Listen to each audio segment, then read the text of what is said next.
Hey, it's Anthony again, and today I'm not going to be doing a card trick. I'm actually going to try and teach you something else, something more cool, I guess you could say.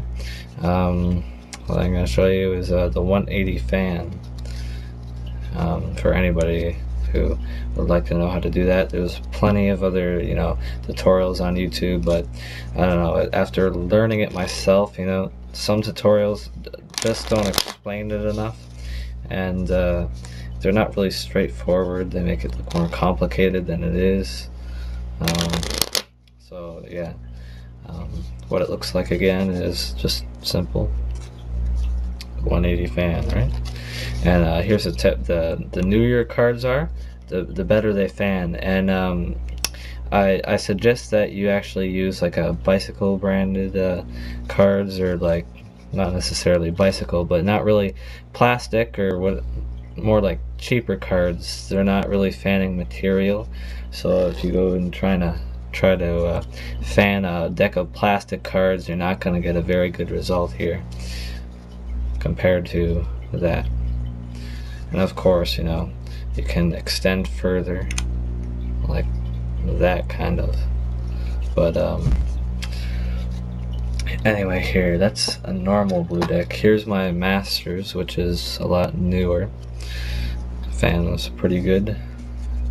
I know they don't look, the difference between this deck and this deck don't look very different, but these are Masters. It's a little different, and they're actually thicker and made to last longer.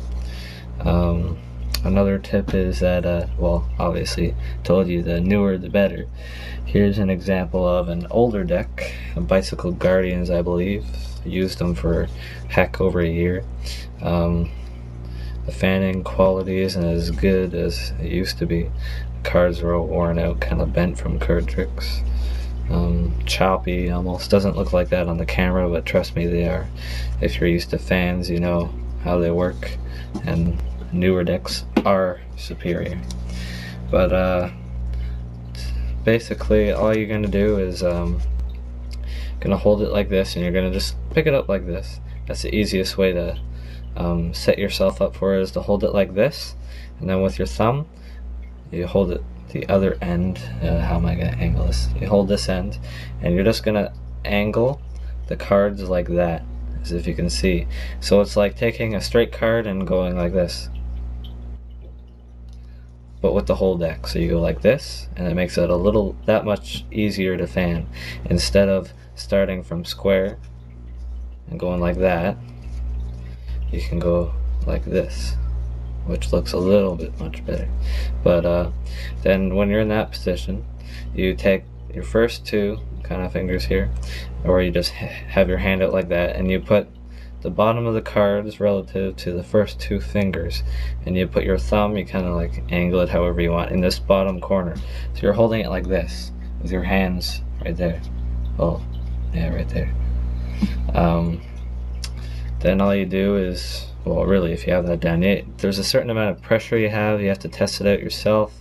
You have to get used to it, and all you really do is like swivel the rest of the pack, and it kind of guides itself. But I doubt you're gonna get it on the first try, because you have to get, after getting used to fans, your thumb's like used to it.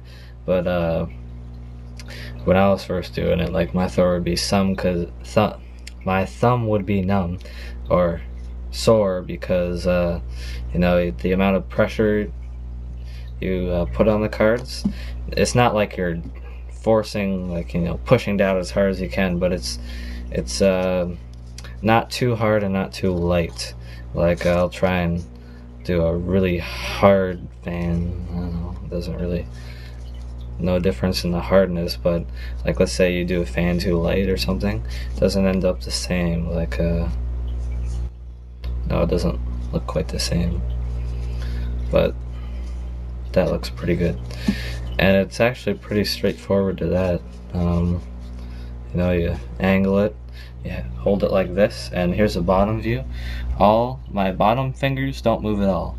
It's all really you're keeping the deck still, and you're moving it around with your thumb. You don't even have to use your thumb to swivel it or whatever the heck you want. You could use your first finger, heck, or your middle finger. Heck, you could probably use your chin. I don't want to try it, but you can use my watch. Okay, not that good, never mind. Yeah, that's pretty straightforward there. So I'll also be showing you one-handed fans, which I'll make probably after this one. And then, you know, well, there's a one-handed fan. And then I could show you the Charlier cut. I know that. I can do one in each hand. Pretty easy. I'll teach you that as well as a couple other cuts. But in the meantime, thanks for watching and see you later.